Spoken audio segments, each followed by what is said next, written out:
मुझे लगता है कुछ लोगों को अच्छा नहीं भी लगे, लेकिन किसी भी समस्या के समाधान के लिए मीठी गोली आज तक किसी बीमारी के लिए नहीं बनी। इंजेक्शन भी लगाना है तो दर्द होगा, गोली भी खानी है तो कड़वी लगेगी, और मैं कड़वी ही बात बोलने के लिए जाना जाता हूं। तो क्या थोड़ा सा इंजेक्शन सहन करने लायक है आप? धन्यवाद। अब हमने देखा 5 जनवरी 2011 सुप्रीम कोर्ट के जजमेंट ने कहा कि 6000 साल से आदिवासियों के साथ शोषण, दमन, उत्पीड़न हो रहा है। तो क्या हम अगले 6000 साल के लिए तैयार हैं? अगले 6000 साल बाद इस धरती पर आदिवासी बचेगा? बचेगा या नहीं बचेगा? नहीं बचेगा। देश आजाद होने से पहले आदिवासी संगठित था, आदिवासी आत्मनिर्भर था, आदिवासी स्वावलंबी था। 75 साल में 5 किलो अनाज का मोहताज हो गया है। 5 किलो अनाज का मोहताज हो गया, एक हैंडपंप का मोहताज हो गया, एक बीपीएल आवास का मोहताज हो गया, और डेमोक्रेसी की बात करो, एक पोटली का मोहताज हो गया, पोटली का। डेमोक्रेसी, इस देश में रूल ऑफ लॉ है। यदि रूल ऑफ लॉ है तो सुप्रीम कोर्ट के जजमेंट लागू हुए होते। हुए क्या? समता जजमेंट लागू हुआ क्या? वेदांता जजमेंट लागू हुआ क्या? कौन सा जजमेंट लागू हुआ बताइए मेरे को। यदि इस देश में रूल ऑफ लॉ है तो हमारे सांसद, हमारे विधायकों को अपनी मर्जी से वहां बोलने का हक होता। क्या हक है? क्या वहां पर बोलते आदिवासी के अनुरूप? नहीं बोलते। आदिवासियों के संदर्भ में जितने कानून बने, कौन सा कानून लागू हुआ? आज SC ST एक्ट के विरोध में काम हो रहा है, कौन सा नेता बोला? कौन सा सामाजिक कार्यकर्ता बोला? क्या हो रहा है? मध्य प्रदेश, राजस्थान में अनाप शनाप एट्रोसिटी हुआ 2 साल में। अनाप शनाप कौन बोला? कौन पॉलिटिकल लोग बोला? कौन सामाजिक कार्यकर्ता बोला? ये बात जानना समझना जरूरी है। अब लोकतंत्र के 4 पिलर माने जाते हैं। आज न्यायपालिका के ऊपर एक समाज का कब्जा है। एम आई राइट? क्या गलत है? गलत है तो मैं बैठ जाऊंगा अभी। मीडिया हाउस पर दूसरा पिलर, मीडिया हाउस पर एक ही समाज का कब्जा है। जिसका न्यायपालिका में कब्जा है उसी का मीडिया हाउस पर कब्जा है। एम आई राइट? तीसरा कार्यपालिका, 79% कार्यपालिका पर एक ही समाज का आज की तारीख में कब्जा है। क्या यह बात गलत है कि राइट है? चौथा बचा व्यवस्थापिका। तो आदिवासी ने निर्णय करके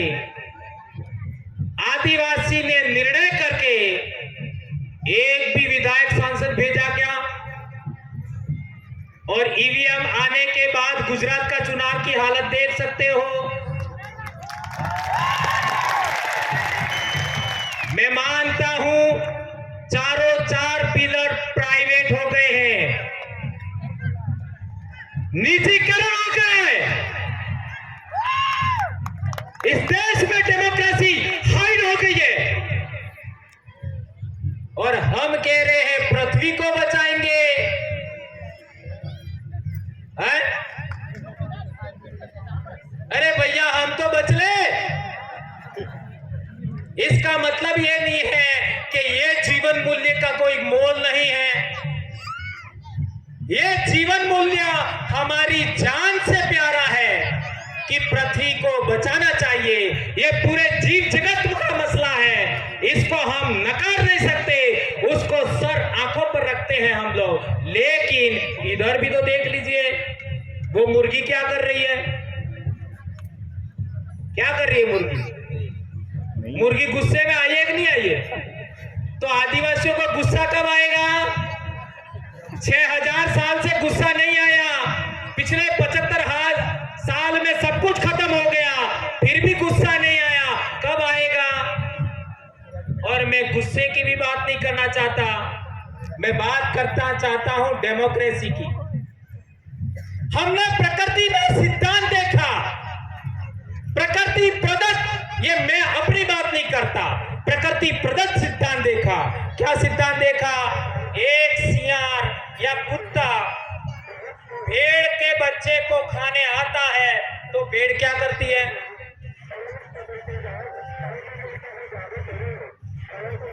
सबसे भोला जीव माना जाता है भेड़, सबसे भोला जीव। तो वो भेड़ भी सियार या कुत्ते के सामने लड़ने के लिए तैयार होती है? या अनपढ़ आदिवासियों ने जाना था, सीखा था? हम पढ़े लिखे लोगों ने इससे कोई सबक सीखा क्या? सीखा क्या? नहीं सीखा। ये मुर्गी का उदाहरण, आपका बिल्ली है, वो काटने आ रही है तो वो गुस्सा हो रही है, और मेरे भाई पेंटर गोसा जी ने पृथ्वी को भी गुस्से में दिखाया है। तो थोड़ा सा गुस्सा में कर लूं क्या? जायज है क्या? प्रकृति का सिद्धांत है, मैं क्या कर सकता हूं? ठीक है, छोटी सी बात, ज्यादा बड़ी नहीं। मैं कहना चाहता हूं कि हमारे देश में कल 13 तारीख को तिलका मांझी का शहादत दिवस था। तिलका मांझी ने जो आंदोलन लड़ा, क्या वो आंदोलन आदिवासी नेतृत्व में था या नॉन ट्राइबल के नेतृत्व में था? स्वतंत्र आंदोलन था, ट्राइबल के नेतृत्व में, तिलका मांझी के नेतृत्व में स्वतंत्र आंदोलन था। दूसरी बात, उसी के बाद में बिरसा मुंडा का आंदोलन हुआ, वो भी स्वतंत्र आदिवासी लीडर के नेतृत्व में आंदोलन था। सही है गलत है? इधर नायक आंदोलन देख लीजिए, पंचमहाल का, ये छोटा उदयपुर के पास में 1868 का, वो भी जोरिया परमेश्वर और रूप सिंह नायक के नेतृत्व में स्वतंत्र आंदोलन था। इधर भीमा नायक का आंदोलन देख लीजिए, वो आंदोलन भी आदिवासियों का स्वतंत्र था, किसी दूसरे के नेतृत्व में नहीं था। टंटिया भील का आंदोलन देख लीजिए, वो भी स्वतंत्र आंदोलन था। स्वतंत्र आदिवासियों के नेतृत्व में आंदोलन होने की वजह से हमको हक अधिकार मिले। हमारे राजस्थान की बात करो, यानी दाहोद से आगे की बात करो, तो 1881 में पहला आंदोलन फुले वापसी का हुआ था। वो आंदोलन हमारी सामाजिक लीडरशिप कमेटियों के नेतृत्व में, आदिवासियों के मुखियों के नेतृत्व में हुआ था, यानी वो भी आंदोलन लीडरलेस नहीं था। इसके बाद संत सुरमाल खराड़ी का भगत आंदोलन हुआ, वो भी मैट कोट वालों के नेतृत्व में हुआ, वो भी लीडरलेस नहीं था।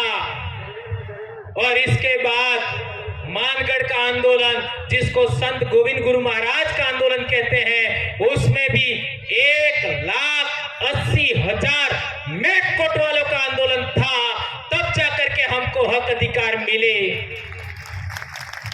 अब मैं कहना चाहता हूं, मैं जिस गांव से आया हूं वो संत गोविंद गुरु महाराज का ही गांव है। मेरे ही गांव ने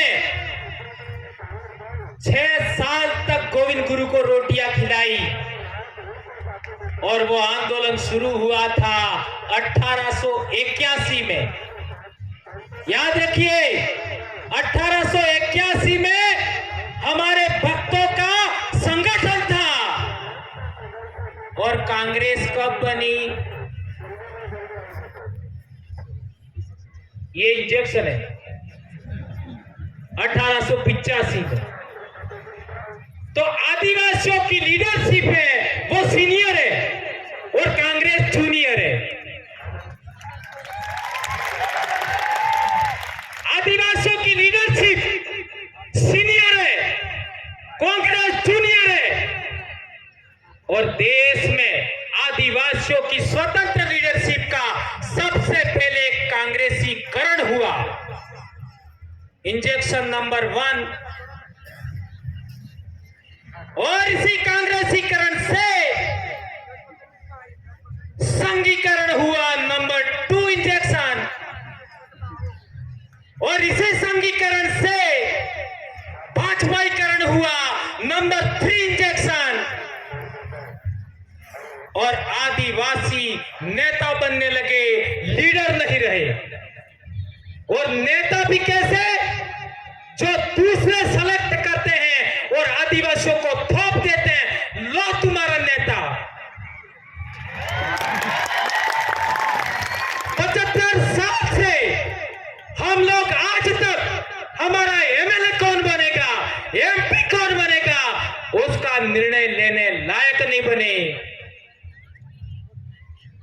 इस देश में सबसे लायक कोई कौम है, आदिवासी है। इस देश के अंदर सभी वनस्पति में क्या खाने लायक है, क्या खाने लायक नहीं है, उसका ज्ञान भी आदिवासी ने सबको दिया। दवाइयों के मामले में हम देखते हैं तो कौन सी वनस्पति से कौन सी दवाई बनती है, इसका ज्ञान सबसे ज्यादा आदिवासी को है। और आदिवासी अहिंसक कौम है। आज भी इस देश के निर्माण में सड़कें देख लीजिए, आपका डैम देख लीजिए, सबके निर्माण में आदिवासियों का रोल है। मैं सवाल पूछना चाहता हूं, केवड़िया क्यों नहीं बचा पाए? हसदेव क्यों नहीं बचा पाए? पारसनाथ में क्या हो रहा है? आपका ये कॉरिडोर बन रहा है, क्या हो रहा है? ये बुलेट ट्रेन हो रही है, क्या हो रहा है? देख लीजिए, ये निवेश क्षेत्र के नाम पर रतलाम में क्या हो रहा है, रतनमाल में क्या हो रहा है, हमारे काकरी डूंगरी में क्या हुआ, कार्तिक भील के साथ क्या हुआ है, मध्य प्रदेश में हमारी बेटियों के साथ क्या हुआ, क्या होगा? एक ही समाधान बचा है, सिंगल समाधान। और वो समाधान कितना भी बुरा लगे मैं कहने ही वाला हूं, एक ही समाधान है, सिंगल। डेमोक्रेसी के अंदर रूल ऑफ लॉ को मानते हो तो इस देश में जो निर्णय करने वाली संस्थाएं हैं, जिनको हम लोग विधानसभा कहते हैं, लोकसभा कहते हैं, वहां आदिवासियों के द्वारा सेलेक्टेड और इलेक्टेड जनप्रतिनिधि जाना चाहिए। इसके अलावा कोई विकल्प नहीं। ध्यान दीजिए, इलेक्टेड तो कर रहे हो, सेलेक्टेड आप नहीं कर रहे हो। तो आपको ही सेलेक्टेड करना है, आपको इलेक्टेड करना है और निर्णय लेने वाली संस्थाओं में आपको जाना पड़ेगा। इसके अलावा कोई विकल्प नहीं है, कोई विकल्प नहीं है, ये बात ध्यान रखिए। और डॉक्टर भीमराव अंबेडकर ने कहा था कि हमको सत्ता के मंदिरों में कब्जा करना होगा, सत्ता के मंदिरों पर। और आप लोगों से विनम्र अनुरोध है, उसका अपना फार्मूला हमको बनाना चाहिए। आज की पार्टियों के समान फार्मूला नहीं बनाना चाहिए। गुजरात में एक पार्टी